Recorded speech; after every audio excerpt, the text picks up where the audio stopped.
I'm going to show you how I made a 60-pound Viking-style bow from a hickory stave that you can buy easily in the United States. This bow is carved from a stave just like this. It's about 1.5 inches wide and 1 inch thick. You can see it ends up being a little bit skinnier than that at the top and a little bit thinner, and it thins out at the top. The bow ends up being 71.5 inches long. It's 67 inches nock to nock, and the Viking tips are about 2.5 inches long, and they're deflexed by heat bending. I'll talk about that a little bit later. It has a mark for where to put the arrow when you shoot, and that shows how the string is tied on at the bottom with no nock using half hitches.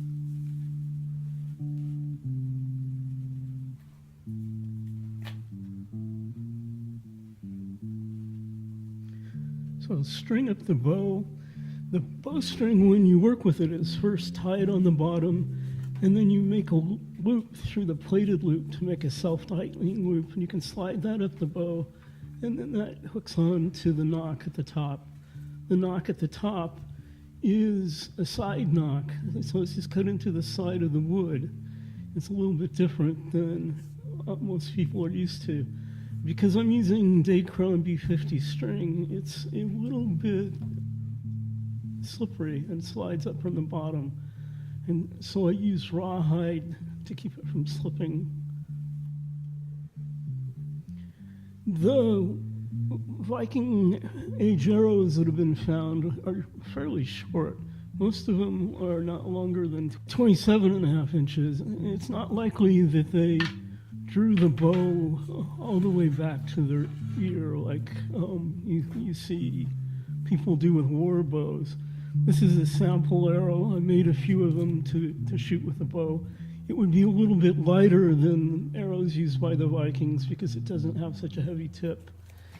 It's 9 millimeters in diameter, made from birch. The head is a leaf-shaped head. Made from steel.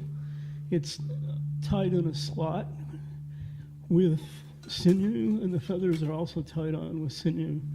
The tools I used to make the bow was an Ox & Cope straw knife that's from Germany. And rounding, I mostly used a Kuntz Volksshave. I also used a rasp a little bit. And towards the end, I used a lot of sandpaper just in my hand to get the rounding of the bow just how I want it. And I'll show those processes in a little bit. Fine tuning of the rounding, I use a cabinet scraper.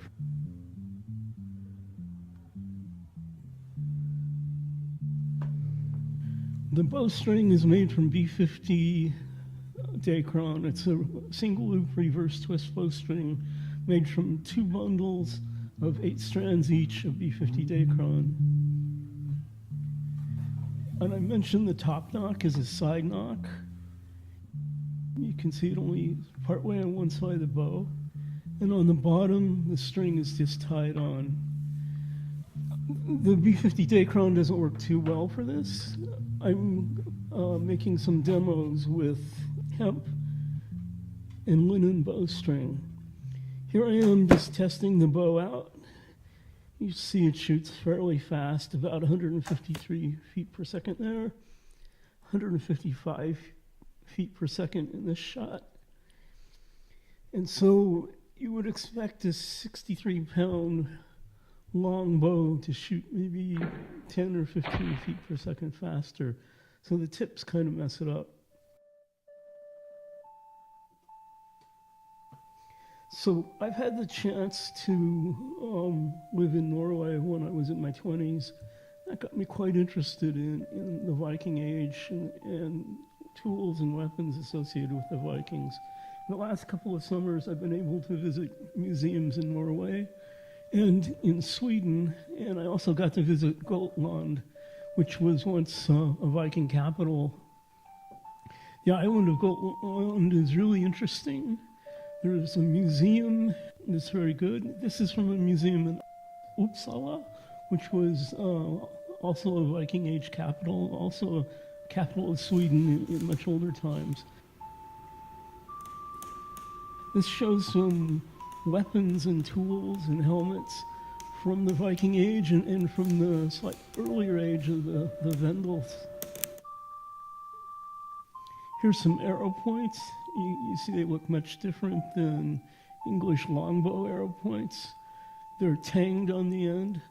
The dark object at the bottom there is a quiver that was burned in a burial full of arrows, and it still has the burned shafts, and you see some of the large arrow shafts there. This shows you some of the fine work that they do in silver work and metal work and glass. And this is a picture of the city of Visby on the island of Gotland, where there's a very, very interesting museum from the Viking Age. This is the execution ground where they used to hang people. It's also the site of the contest during the Middle Ages festival that's held each August on Gotland. The museum in Visby is filled with pre-Viking and Viking Age picture and rune stones, and thousands of Viking Age and Middle Ages artifacts. You can see the picture stones are very interesting, illustrating life in the early Middle Ages. You can see the weapons the horses used, that the bows were used, are depicted as being short and shot from the chest. You can see some of the weapons that would have been used. And you see a skull here that has 3 arrowheads stuck into it to show where there was damage by some kind of weapon. Hedeby, that the Hedeby bow is named for, is actually in Germany now called Hedeby, but it was originally run by Danish kings, and it was surrounded by heath rows, and heath is Hede in Danish, and so Hedeby is the city of heaths. The Hedeby yew bow was 40 centimeters wide and 33 millimeters deep, so it's a really stout bow made of yew. It was believed to be shaped from a tree about 4 inches in diameter. And if you made a bow like that from yew found in Gotland now, you could probably pull well over 100 pounds. So the bow is 191 centimeters, that's about 75 inches long. And as I've mentioned several times now, it had a top knock on one side, and the string was tied on the bottom. And the tips were deflexed. That doesn't really help the performance of the bow any. It's probably just a decoration that they like. So bows like that have been found in Scandinavia and the British Isles. And there's pictures of them being used, like this picture shooting King Edmund full of arrows. And you can see the Vikings illustrated don't look like Vikings on TV shows now. In Uppsala, I got to meet Henrik Thurfjell. He's a wildlife scientist and an expert at making primitive and traditional bows.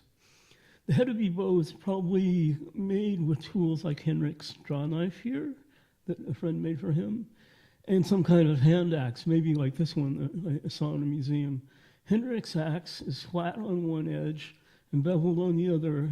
It's very good for controlling how you can cut the wood when you chop.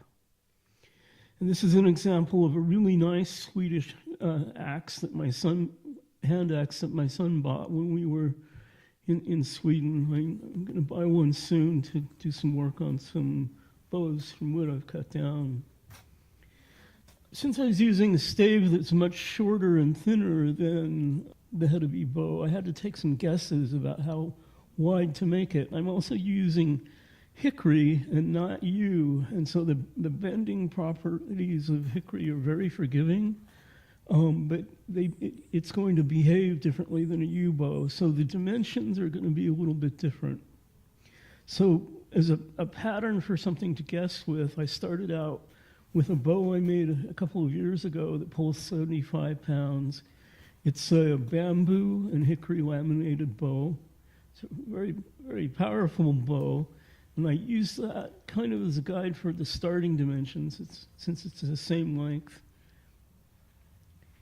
And one thing I forgot is it's a little bit thicker because it's laminated, and so I couldn't make the handle quite as thick as what I've written down here of 27 centimeters. I had to keep the 27 millimeters. I had to keep the handle thinner. So here's the measurements, if you can read them, for what it was when the bow was finished. You see measurements in this video written on the stave, but I carved it down a little teeny bit more than that. I don't have a Cooper's bench, so I just use this kind of bench that you can buy fairly cheaply. This was a present to me. And so I use a draw knife. When using the draw knife, it's a good idea to take little small cuts when you're cutting board, because you can pull up a huge amount of wood if the grain is wrong or if the wood's very dry. This piece of wood was pretty forgiving, and I was able to take some pretty long cuts. I'm not sure if I show that here.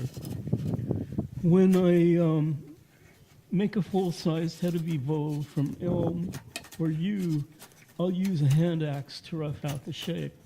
The hand axe I have, you can't really use it very well on board bows. It just kind of bounces off and dings into the wood and ruins the grain, and I don't use a hand axe to shape boards. When I was in Sweden, I bought a kindling knife.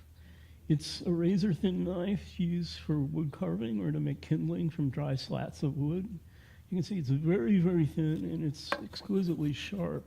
You could probably amputate your leg with it if you wanted to. And I use this knife to help shape the Viking tips. It worked pretty well for that. I've also used this knife to make some toy Viking swords for my grandson, and it worked really nice for that. So I carved the Viking tips a bit asymmetric, so it looks like it was rough work done with an axe. I'm not sure if that makes the impression right or not. And when I got the wood thinned down about where I wanted it, I used the Sureform rasp to finish it off. I don't think you really have to do that.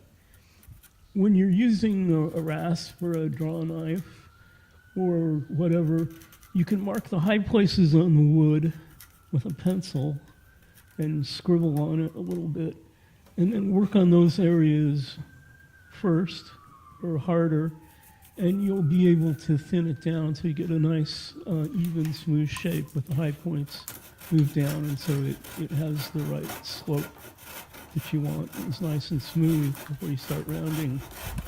A trick from woodworking I always learned was, if you're going to make something round from a piece of wood, first make it square and then round it.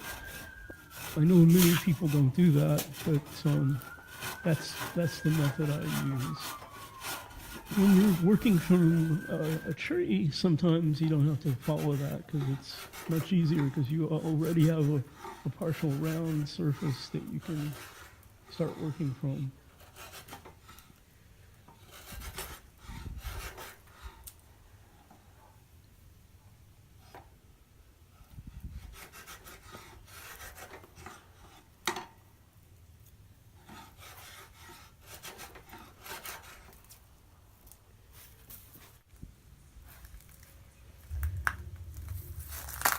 That's what it looked like when I got the side profile roughed out of it.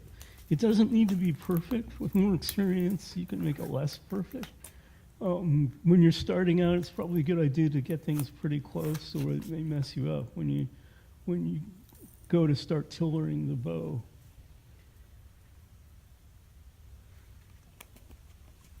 So you can see on this side the grain of the wood is kind of funky.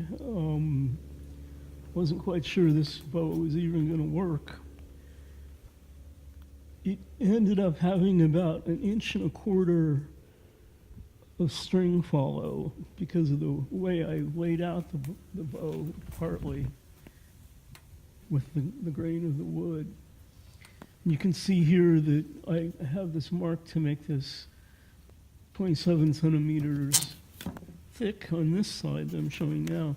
I can't do that because it's only 1 inch wide, 27 millimeters, or 2.54 centimeters.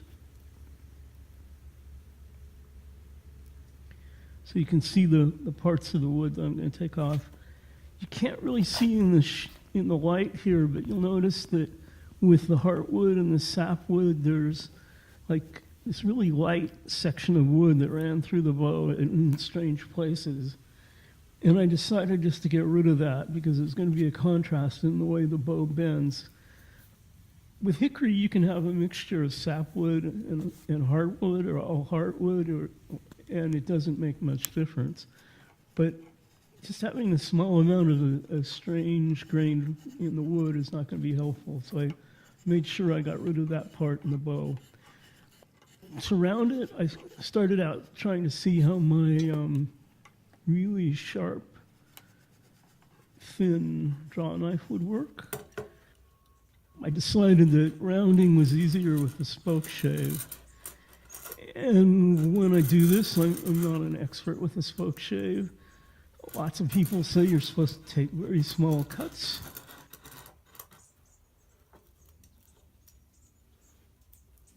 When I'm trying to get the bow rounded evenly, I do longer cuts, and I try to match what I do on one side with the other side.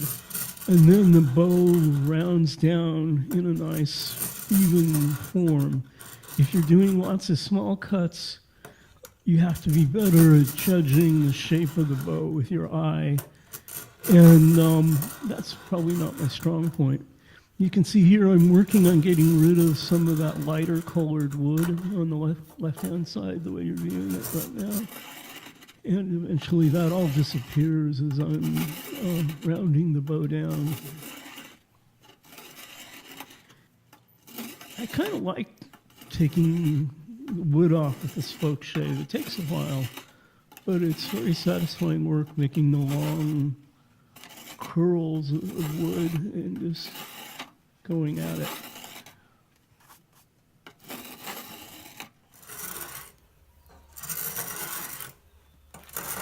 My grandfather used to make furniture for a railroad, and when I was very young, I watched him make chairs with a draw knife and spoke shave, and he could do it just by eyeballing it. I never thought much about it when I was young, but I kind of wish I'd paid more attention to what he was doing. So after I used the spoke shave, I used the rasp a little bit to make the handle better and to round around by the Viking tips. And then I use the cabinet scraper to get it better. And then I use a lot of 40 or 60 grit sandpaper and a lot of hand sanding, just in my hand. I know you're not supposed to do that to shape something, but it works pretty well for getting the rounding the way I want it. So at this point, I have to decide which will be the top of the bow and have the side knock, and which will be the bottom of the bow. I do this by, as I'm floor tillering it down, but I bend it a lot by putting against my foot and pushing in the middle the way the bow is supposed to bend, and deciding which limb is most flexible. And I label the most flexible limb number 1, and that will be the top of the bow. And I'll put the side knock on the top of the bow. So I mark the side knock about 2.5 inches down, where I've made an indentation in the wood so the bowstring will hopefully stay on.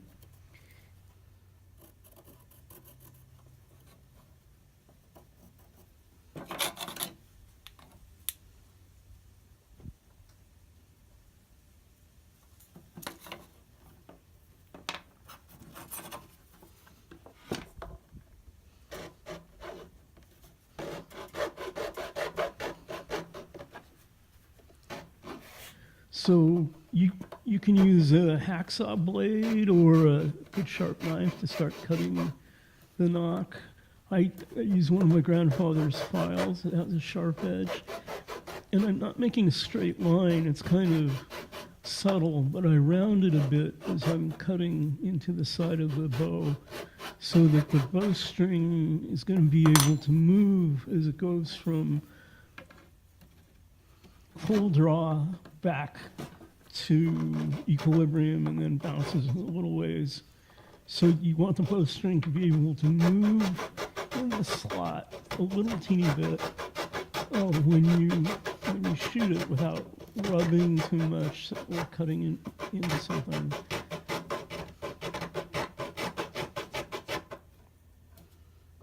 When you're tillering the bow, it's kind of time consuming. If you tie the string on the bottom with the half hitches and use the self-tightening bowstring at the top, I only do that towards the very end. When I started out, I just used some paracord for the string, and then I used some rawhide to help keep the bowstring in place when I was doing that. So that's the end of this part of the video. In part 2, I'm going to show how I bent the Viking tips, how I did the fine tillering of the bow, how I finished the bow with an authentic finish of linseed, pine spirits, and beeswax. I'll compare this bow and a similar English longbow for shooting at distances, and I try to hit a target at distance. And I'm going to show testing Dacron hemp and linen bowstrings and show the difference of how they perform with these two bows. That's it. Thanks for watching.